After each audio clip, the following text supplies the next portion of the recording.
Olá, meus amigos e minhas amigas do Independente, estamos aqui com mais um encontro da Rede Independente. Eu sou o jornalista Rafael Brusa, do Jornal Independente. Estou com André Henrique, do Rede Popular, aqui de Hortolândia, onde estamos hoje, para conversar com a deputada federal Ana Perugini, do Partido dos Trabalhadores, que é muito especializada em questões feministas, de direitos da mulher. E, Ana, bem-vinda, muito obrigado pela entrevista. E eu que agradeço a oportunidade, espero que a Rede Independente cresça bastante. Obrigado. Então, eu queria que você começasse contando como foi o ano de 2017 na Câmara dos Deputados. O ano de 2017 foi uma continuidade dessa legislatura, inclusive. Né? Assim que nós assumimos, no ano de 2015, nós observamos um cenário bastante conturbado da correlação de forças. A Câmara Federal, a partir de Eduardo Cunha, com a correlação de blocos, inclusive algo absolutamente novo para a bancada feminina, que também foi organizada por blocos de partidos políticos. No passado, as mulheres, o número em relação às mulheres era o que vigia, e nós fazíamos uma composição de forças ali na Procuradoria da Mulher, na Secretaria da Mulher, enfim. A partir de Eduardo Cunha, a correlação de forças se deu através de blocos, assim como foi feito no processo de votação, no processo de organização da mesa e das comissões.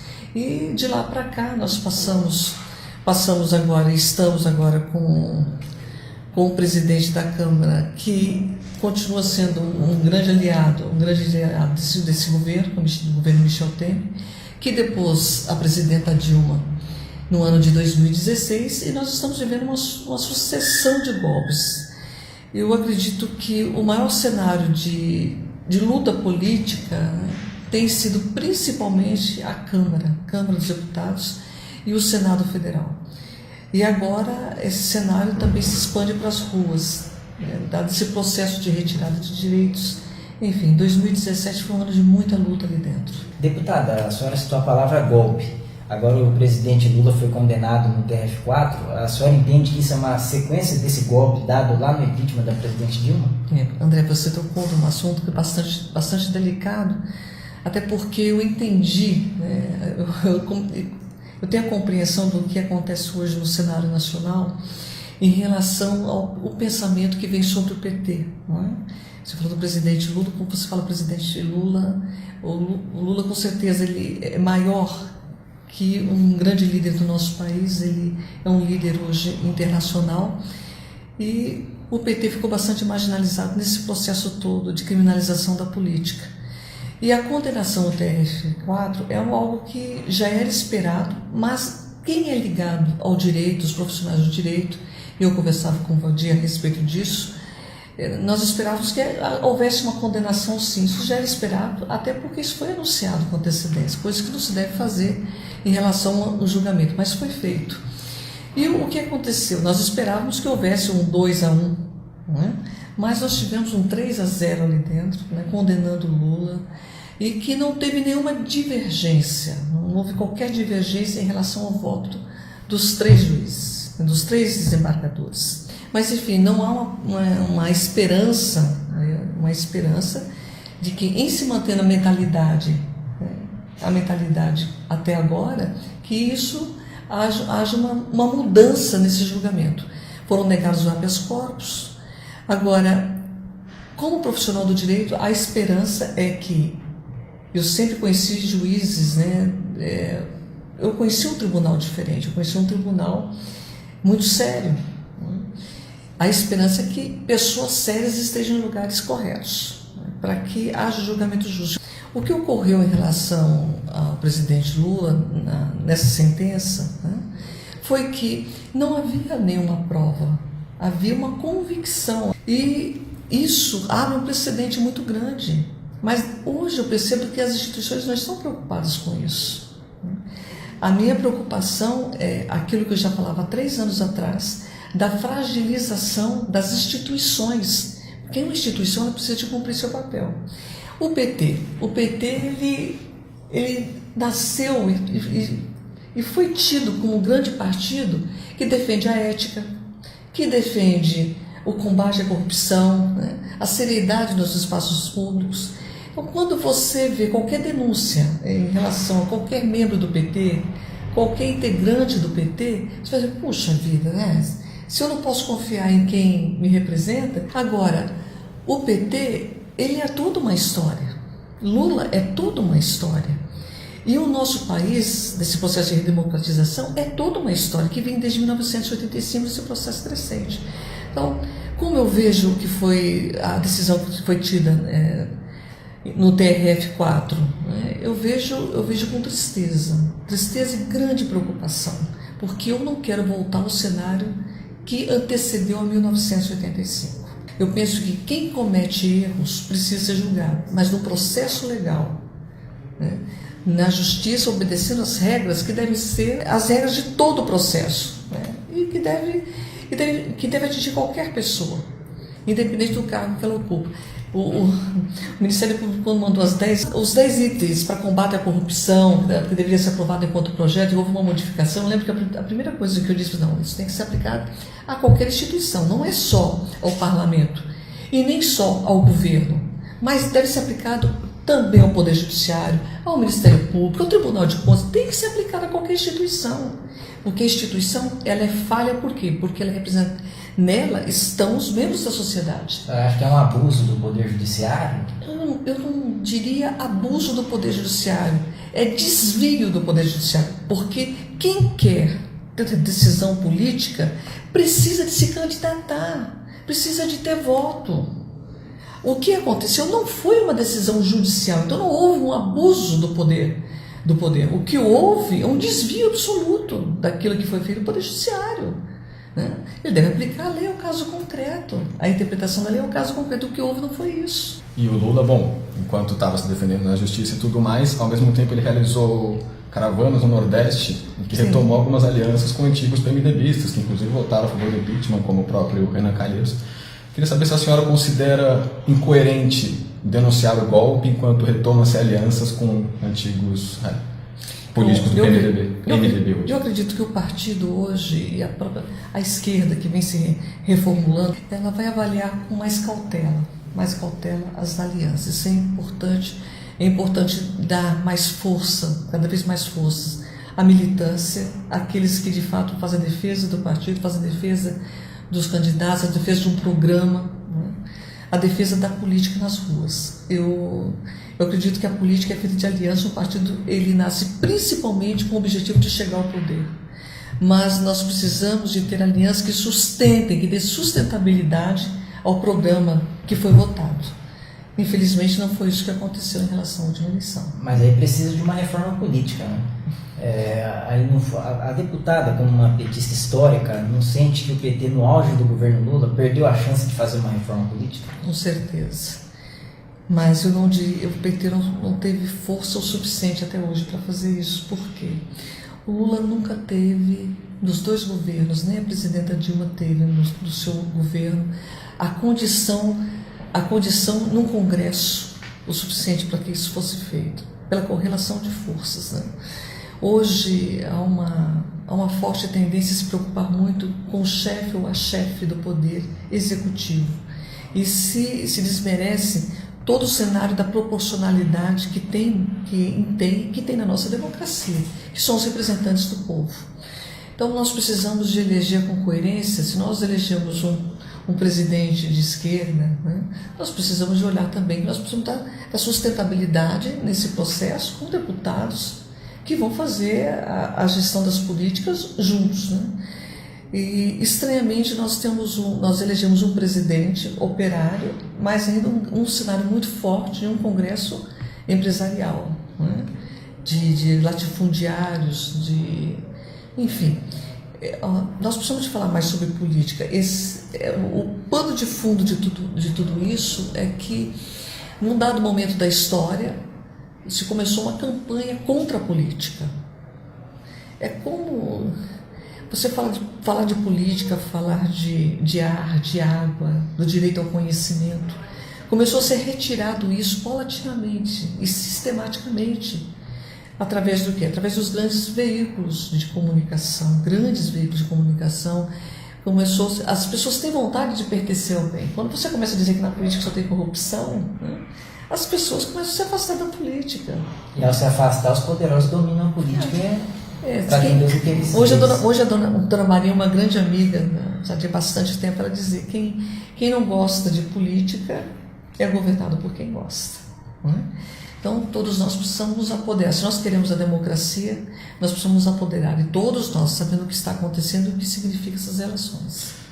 Ao mesmo tempo que ocorria essa negação da política, né, que começou por volta de 2013, essa questão das mudanças na mentalidade social. Em 2014 tivemos uma eleição muito polarizada, em 2015 mais do mesmo, em 2016 o processo de impeachment. Eu queria saber se você vê algum erro do Partido dos Trabalhadores nessa gestão de crise, dos problemas que surgiram nesses anos que eu citei, 2014, 15, 16. Você identifica erros? O Partido dos Trabalhadores, eu vou falar da minha percepção. Eu acredito que nós tenhamos cometido erros, sim, com toda certeza. E nós vamos cometer erros ainda, porque nós somos humanos. Mas nós tivemos mais acertos que erros.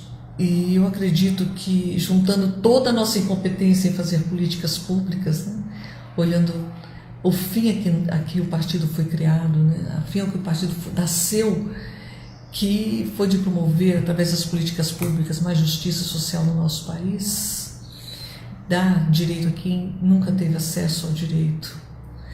Eu acredito que nós acertamos mais que erramos. Nós poderíamos ter feito mais, com toda certeza, poderíamos ter feito mais, com toda certeza. Uma parte do petismo tem uma narrativa de que esse golpe foi contra conquistas do povo, conquistas sociais. A deputada vê dessa forma? Então, quando o presidente Lula foi indicado como ministro, houve um pedido de liminar para que ele não pudesse tomar posse como ministro da Casa Civil. Eu saí do Palácio e cheguei à Câmara Federal. Eu não lembro o nome do deputado, mas havia um deputado na tribuna falando o seguinte, que no nosso país nós temos muitos direitos, muitos direitos. E isso me incomodou bastante, porque a Constituição de 88 foi um pacto entre trabalhadores, né, e capital. Eu entro com a força de trabalho e aquele que detém um grande poder, que é o poder econômico, um país capitalista, entra com o resguardo das minhas garantias, 13º salário, descanso semanal, jornada de trabalho, férias, né? Era o mínimo, né? Aí o direito à aposentadoria. E eu acredito que uma segunda parte do golpe é a retirada desses direitos. Porque há uma concepção, sim, de grande parte daqueles que detêm um poder econômico muito forte. Você pode ver que no nosso país nós temos 6 famílias que têm todo o recurso financeiro, que é tão rica quanto mais que metade da população pobre, né? Eu acredito que haja assim, uma concepção, hoje eu vejo isso, uma concepção de que as pessoas não conseguem chegar a um determinado lugar porque elas não se esforçaram o suficiente, né? E não porque há uma injustiça social que se propaga há mais de 500 anos, né? Com o processo de escravidão, de 350 anos de escravidão no país, né? Com essa desproporcionalidade de forças de intervenção na política, não há esse entendimento. Então, com certeza, a segunda fase, a retirada de direitos, é a segunda fase de um golpe que foi pensado. O Congresso é possivelmente um dos mais conservadores da história, segundo alguns analistas, independente de concordarmos ou não com isso, dominado por homens brancos e ricos, como todos sabem. Eu queria saber justamente isso, como é ser uma mulher e uma mulher do PT na Câmara, como estar lá. Olha, hoje, nascer mulher no nosso país ou em qualquer outro país, mas principalmente aqui no Brasil, porque o Brasil ainda é o país, na América Latina, é o país onde há a maior desigualdade na participação de mulheres nos espaços de poder, no Brasil. É um país que tem um alto índice de violência contra a mulher. Já é difícil porque tudo é um sacerdócio, tudo é encarado como missão. Nós temos que provar o tempo todo a nossa capacidade de fazer, de realizar, de provar para nós, porque há uma cultura de que nós temos que ser muito boa naquilo que nós fazemos, e também de provar para o conjunto que nós não estamos ali de enfeite desse conjunto, nós estamos ali porque nós temos uma competência, nós temos uma condição de exercer a função ali dentro. Quando eu assumi aqui na Assembleia Legislativa aqui em São Paulo, voltando o dia de São Paulo da Assembleia, eu pensava que qualquer pessoa, qualquer cidadã pode ocupar esse posto. Ele tem a condição de aprender, né? Ser mulher e estar hoje na Câmara Federal, nós somos hoje 54 deputados, não é isso, Carlos? Num universo de 513. É um desafio, porque nós não somos força o suficiente. Nós precisaríamos de pelo menos 25% ali dentro. Nós não chegamos a 10%. Então nós precisaríamos de mais 15% no mínimo. É bastante difícil porque há ainda a crença. Olha, nós temos pessoas, inclusive uma mulher que defende que não tem que ter política de cotas. Por quê? Porque se a mulher quer, ela tem que fazer, não tem a concepção de que nós passamos a votar em 1932. E nós começamos a ocupar o espaço recentemente, o homem já vem com uma bagagem de experiência muito grande ali dentro. E vem a outra questão, Rafael, vem a outra questão que é a forma de ser da mulher. Qual que é a forma o estereótipo da competência? O estereótipo da competência é masculino, né? Tem a jornada dupla também. Nós vamos para lá ainda preocupadas, né, com o que nós deixamos, né, enquanto estamos lá, nossos filhos. Muitas mulheres levam seus filhos para lá, não é o meu caso. Mas, além dessa dupla jornada, e você tocou na questão da dupla jornada, essa questão da mulher, o fato essa desigualdade é uma desigualdade construída. Não é por falta de engajamento das mulheres. A mulher não está afastada da política porque naturalmente ela se afastou da política. Houve toda uma construção histórica para que isso acontecesse. Interessante, quando nós estávamos falando do processo com as mulheres, a descoberta, né? Conhecer na história que nem sempre as mulheres viveram dessa forma, quando nós éramos nômades, e nós passamos a ser tratadas de maneira diferente, com papéis atribuídos exclusivamente a nós, a partir do momento em que nós nos fixamos num determinado local e ficamos dentro desse cerco, e o homem saiu para fora para caçar, para pescar, né? E as mulheres ficaram cuidando da prole, e ela passou a ser propriedade também, com um papel atribuído. O teu papel atribuído é o cuidar dentro de casa, da esfera privada. Então, como nós sabemos que isso foi construído, aquilo que foi construído pode ser também desconstruído para que haja uma partilha entre homens e mulheres de forma igualitária. No tempo, o que pode ser feito para ampliar o papel da mulher na política? Eu não vejo outra alternativa sem a política de cotas para que a mulher ocupe esse espaço com punição.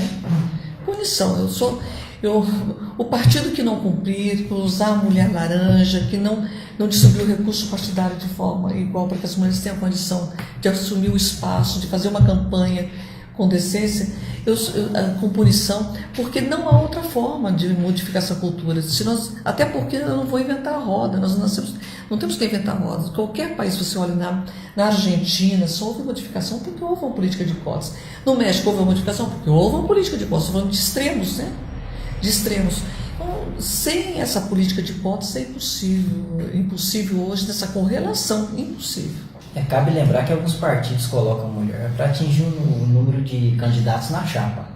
O único partido da mulher é um homem. Mas quais as políticas públicas o seu mandato tem feito para a questão da saúde da mulher, por exemplo? Proposto, né? Nós fizemos eu considero algo muito importante que me deu assim, valeu a pena essa luta, né? A vacinação do HPV foi uma luta que nós iniciamos, né? Foi uma luta muito forte, porque eu estava deputada estadual, eu não era deputada federal, então a nível de governo federal foi conversa com o ministro da Saúde, foi moção de apelo, e a nível estadual foi também apelo ao governador, indicação, requerimento, audiências públicas, conversas com médicos, né, em audiências, explicando que ela já estava na rede privada desde 2006. Eu acredito que o maior ganho foi a vacinação do HPV, que foi efetivada enquanto política pública. A outra questão que nós estamos debatendo hoje, e que já está tramitando, é o projeto para dar visibilidade, né, e contabilização do trabalho não remunerado, que é exercido por 88% de mulheres, né? Um dado que o Carlão me passou hoje, que está bastante atualizado, é que 40 milhões de mulheres exercem no nosso país exclusivamente o trabalho não remunerado.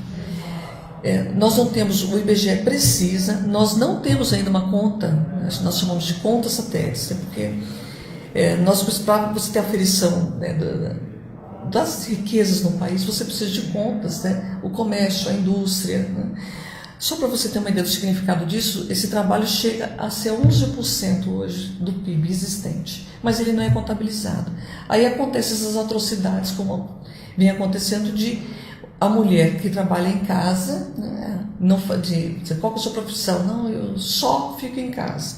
Na hora da aposentadoria, direito à aposentadoria, quando a política pública, como ela é norteada, a mesma idade para aposentadoria de homens e mulheres. E você gera com o trabalho não remunerado uma riqueza que muitas vezes um filho altamente produtivo na sociedade, mas que não se leva em conta porque é um trabalho feito por amor. Né? E há tanto elogio nesse trabalho feito por amor que muitas vezes as mulheres se sentem felizes, né? Se sentem muito felizes pelo reconhecimento desse trabalho amoroso. Mas amoroso gera uma riqueza, estrutura toda uma economia, mas não tem nenhum reconhecimento na sociedade. E precisa de ter reconhecimento da sociedade, sim. Deputada, voltando à questão do presidente Lula, o PT diz que vai com ele até as últimas consequências. Sim. Mas o PT não tem um plano B? A senhora não acha que o PT pode apoiar um candidato do mesmo campo ideológico, o Ciro Gomes, por exemplo? Eu acredito que todos os partidos de esquerda, né, deveriam, nesse momento, sabendo o que está acontecendo no nosso país, dar apoio integral a Lula, como pré-candidato.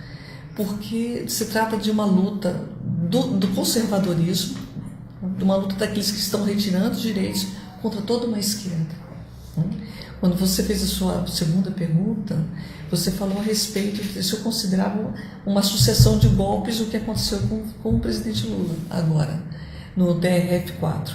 E eu acredito que quem se diz partido de esquerda hoje, quem se coloca como partido de esquerda, sabe que nós estamos sofrendo um golpe e sabe que hoje o Lula é o foco, mas amanhã pode ser qualquer um de esquerda.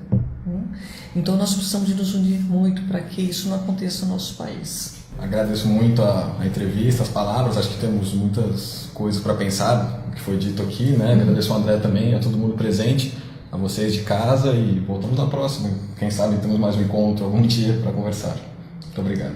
Obrigada, agradeço a você, Vinícius, André, Rafael, obrigada pela oportunidade, olha, sucesso. Nós precisamos de cada vez mais num espaço democrático para que todos possam manifestar suas ideias. Parabéns. Viu? Obrigado. A ideia do jornalismo é justamente essa. Então, muito obrigado, pessoal, e até a próxima.